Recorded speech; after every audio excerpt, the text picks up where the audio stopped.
Estamos con Patricia Malagón, Acción Liberal. Patricia, ¿cómo estás? Muy buenas tardes, Hugo. Muchas gracias por la invitación.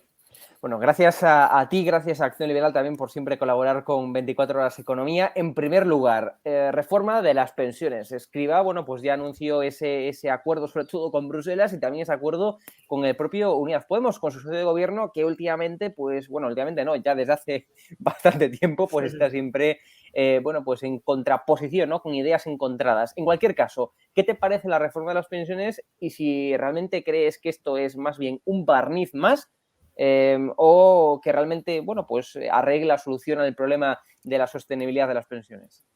Pues obviamente estoy de acuerdo con lo que has dicho, que es un barniz más, sin duda ninguna, porque además lo comentaba hace poco Juan Ramón Rayo en su Twitter, y es que esta reforma de las pensiones realmente lo que encubre es una subida generalizada de impuestos que nos va a colocar a España como uno de los países con el tipo marginal sobre el trabajo más altos del mundo. O sea, vamos a ser de los países donde más difícil y más caro va a ser contratar, algo que es dramático teniendo en cuenta pues las tasas de desempleo que tenemos en España, que son muy elevadas en el caso del desempleo juvenil y demás. Entonces, esta reforma, en definitiva, que es lo que me preguntabas, es maquillaje puramente, no garantiza ni mucho menos la sostenibilidad de las pensiones, porque hay que recordar una cosa: España se enfrenta a un gran problema de ahora hasta el año 2030, que es cuando se jubile la generación del baby boom, que es la masa poblacional más grande de España, son casi 8 millones de personas.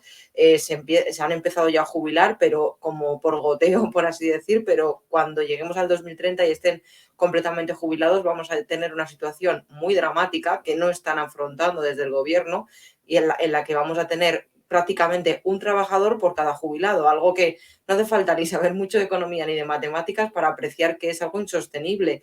Nuestro salario no da para cobrar nosotros y para pagar también una pensión. ¿Qué Claro. se está haciendo a día de hoy, por ejemplo? Pues financiar esta diferencia que hay con deuda, ¿no? Y la deuda al final también con subida de impuestos. Se está haciendo una combinación de los dos, pero como por ejemplo se puede ver en la teoría de la curva de Laffer, quiere decir que llega un punto que por mucho que subamos los impuestos, ya no se puede recaudar más. Y es básicamente pues lo que estamos viendo, ¿no? Por mucho que ya intenten subir, que es lo que va a hacer esta reforma, llega un punto que ya no se recaudará más. Habrá empresas como Ferrovial, que se ha ido de España, y otras empresas que se tendrán que ir de España. Habrá gente que tenga que irse a la economía sumergida porque desgraciadamente no les va a quedar de otra. Entonces, Que de esta hecho, perdona reforma que Patricia, sí, sí, representa un gran porcentaje la economía sumergida en el PIB exactamente. español, es decir, cercano al 20%, que se dice rápido. O sea, el 20% de la economía en España es economía sumergida. Claro, exactamente. Y lo que hace esta reforma sin duda es pues poner barniz, mirar a las elecciones generales que haya este año, decir a los pensionistas vais a cobrar más, pero sin duda no están afrontando, pero ni de lejos, ni de cerca, ni de ningún lado, el gran problema que tenemos en España, y es lo que se nos avecina de tener una masa poblacional joven cada vez menor y una masa poblacional jubilada cada vez mayor. Entonces, bueno, ¿lo están reformando de alguna manera? No. Eso y sobre todo también más desempleo. España, bueno, pues es número uno en desempleo de toda la Unión Europea. Luego hablaremos realmente de las cifras del desempleo, pero previamente vamos a hablar de, como tú decías, Ferrovial. Es un ejemplo más de no solamente una empresa que cambia su sede fiscal, que se marcha por tanto de España, sino que también es un ejemplo de que es una empresa que se va, pero hay muy pocas que vienen. Es decir, hay muy poca captación de inversión extranjera Sí. en España. En fin, estamos en un país que no se potencia, que no se favorece la creación de empresa, la creación, por tanto, de empleo y de riqueza. Y desde luego que somos un país, España, que tiene un esfuerzo fiscal muy superior a la media de la Unión Europea, y somos un país que, en Sí, fin, bueno, pues en lo que va de año podemos poner datos, más de 10.000 empresas se han tenido que cerrar en lo que llamamos de 2023, que son sí. 2 meses y poco más. 10.000 empresas han tenido que cerrar, más de 20.000 autónomos pues han desaparecido, y ya el año pasado, recordemos, el año 2022, pues ha sido nefasto para los autónomos también.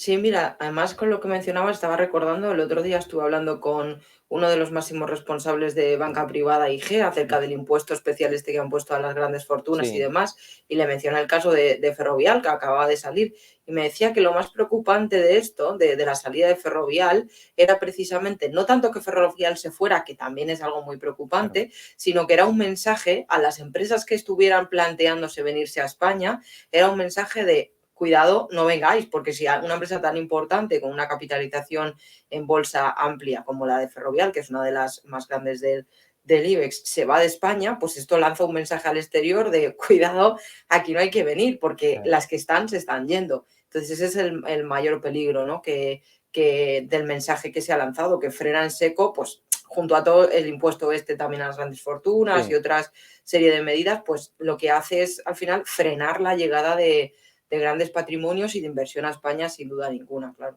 Sí, sí. Hablamos también del desempleo y, bueno, como era evidente, como muchos ya veníamos comentando y diciendo, pues no se está contabilizando correctamente, más bien se está manipulando los datos del desempleo oficiales, es decir, los que proceden del gobierno en España. Y esto ya no lo digo yo, lo reconoce incluso hasta el propio gobierno, es decir, más de 400.000 fijos Mm. discontinuos que no se contabilizan en las cifras oficiales del desempleo, pero que, bueno, pues cobran la prestación de desempleo y que, por tanto, sobreviven como cualquier desempleado más. Nos referimos a los fijos discontinuos que con la reformita de la reforma laboral de Yolanda Díaz pues no hicieron más que acrecentarse el número de fijos discontinuos ante el encarecimiento de los contratos temporales. O más bien el impedir, ¿no?, que se creen contratos temporales en muchos casos. Sí, al final es puro maquillaje, ¿no? Quisieron reducir las cifras del paro de alguna manera y como tú bien dices, hay cerca de más de 440.000 fijos discontinuos en diciembre, era la cifra que estaban cobrando la prestación por desempleo, pero no figuraban como parados en las cifras oficiales. Claro, si lo sumas, esto haría que España tuviera más de 3.200.000 desempleados. Lo que se hace pues es poner maquillaje. Uy, tenemos 2 millones, 8 en vez de 3,2.